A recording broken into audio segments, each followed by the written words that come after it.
Hi நண்பர்களே, நம்ம இப்போ என்ன பண்ண போகிறோம்னு பார்த்தோம்னா, கொண்டக்கடலையை வச்சு நம்ம ஒரு ஸ்நாக்ஸ் மாதிரி ஒரு ரெசிபி பண்ணலாம் வாங்க. இதை வந்து சின்னவங்கலேருந்து பெரியவங்க வரைக்கும் எல்லோரும் விரும்பி சாப்பிடுவாங்க.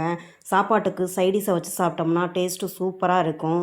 நீங்கள் வீட்டில் வந்துட்டு ஏதாவது பிரேக் டைமில் வந்துட்டு டீ, காஃபி இதில் வந்துட்டு சைடிஷாக ஸ்நாக்ஸாக இதை யூஸ் பண்ணி பாருங்கள். டேஸ்ட்டு உண்மையாலுமே சூப்பராக இருக்கும். நீங்கள் கொண்டக்கடலை இந்த மாதிரியும் பண்ணி பார்க்கலாம் வாங்க. இப்போ கொண்டக்கடலையை வச்சு நம்ம ஒரு ஸ்நாக்ஸ் பண்ணலாம். இப்போ ஒரு ஜாரில் வந்துட்டு நம்ம வந்து என்ன சேர்க்க போகிறோம்னு பார்த்தோம்னா, தேவையான அளவு இஞ்சி, ஒரு பச்சை மிளகாய், கருவேப்பில் தேவையான அளவு, கொத்தமல்லி தேவையான அளவு சேர்த்துக்கோங்க. சேர்த்துட்டு தேங்காய் துருவல் வந்து தேவையான அளவு சேர்த்துட்டு நல்லா கொரகொரப்பாக அரைச்சி எடுத்து வச்சுக்கோங்க. அரைச்சி எடுத்து வச்சுட்டு இப்போ வந்து அடுப்பில் ஒரு பாத்திரம் வச்சுட்டு பாத்திரம் காஞ்சதுக்கப்புறம் தேவையான அளவு ஆயில் ஊற்றிக்கோங்க.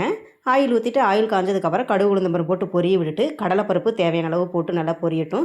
நல்லா பொரிஞ்சதுக்கப்புறம் இப்போ வந்து வரமிளகாய் 2 கிள்ளி போட்டிருக்கேன். அதையும் சேர்த்துட்டு கருவேப்பில் போட்டு பொரிய விட்டுட்டு லைட்டாக பெருங்காயத்தூள் தூவி விட்டுக்கோங்க. தூவி விட்டுட்டு நம்ம இப்போ வந்து தேங்காய் துருவல் அரைச்சி வச்சுருக்கிறோம் இல்லையா, அதை சேர்த்து நல்லா பச்சை வாசனை போகிற அளவுக்கு நல்லா வதக்கிக்கோங்க. ரொம்ப நேரம் வதக்கணுங்கிறது இல்லை, லைட்டாக வதக்கிட்டு இப்போ வந்து நம்ம வந்து கொண்டக்கடலை நைட்டே ஊற வச்சு இப்போ வந்து நம்ம உப்பு போட்டு வேக வச்சு நான் எடுத்து வச்சுருக்கேன் தேவையான அளவு. அதை சேர்த்து நல்லா 2 பெரட்டி நல்லா பெரட்டி விட்டுக்கோங்க. நல்லா பெரட்டிட்டு இப்போ வந்து நம்ம கேரட்டை வந்துட்டு நம்ம தேங்காய் துருவல் மாதிரி சீவி வச்சுருக்கிறேன்.